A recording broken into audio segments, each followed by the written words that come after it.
बिस्मिल्लाहिर्रहमानिर्रहीम। अस्सलाम वालेकुम। A1 टीवी के न्यूज़ स्टूडियो से मैं हूँ आयशा हमीद। नजर डालते हैं हेडलाइंस की जानिब।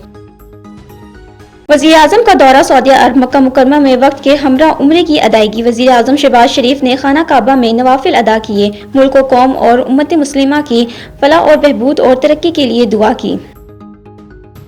पाकिस्तान की गजा में इसराइली जाहिलियत की मजम्मत मतलूबा किया।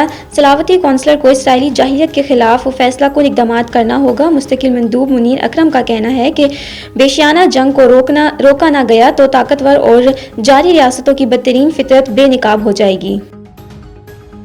मुल्क भर में यौम शहादत हज़रत अली रज़ी अल्लाह ताला अन्हा आज अकीदत और एहतराम से मनाया जा रहा है। मुख्तलिफ शहरों में जुलूस निकाले जाएंगे। Security plan तश्कील। लाहौर में 7,000 से ज़ायद पुलिस एहलकार फ़राइज़ अंजाम देंगे। कराची और हैदराबाद में 2 रोज़े के लिए मोटरसाइकिल की डबल सवारी पर पाबंदी आयद। लकी मरूत में रात गए थाना पेसू पर दहशतगर्दों का एक और हमला।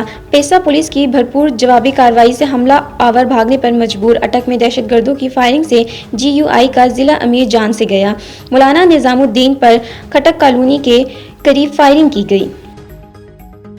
अमेरिकी वीज़े के जायजे का अमल मुकम्मल होने के लिए डेडलाइन आज नहीं। तर्जुमान महकमा खारजा की वजाहत। न्यूज़ ब्रीफिंग ने बताया कि वीज़ा प्रोसेस के जरिए कौमी सलामती और अवाम का तहफ़्फ़ुज़ यकीनी बनाया जाएगा। वॉइस ऑफ अमरीका बंद करने से मुतल्लिक सवाल पर कहा, ट्रम्प वफाकी ब्यूरोक्रेसी कम करने के लिए मुंतखब हुए हैं। A1 टीवी के न्यूज़ स्टूडियो से फिलवक्त ही। मज़ीद खबरों और अपडेट्स के लिए देखते रहे A1 टीवी। A1 टीवी, सब पे नजर, अंदर की खबर।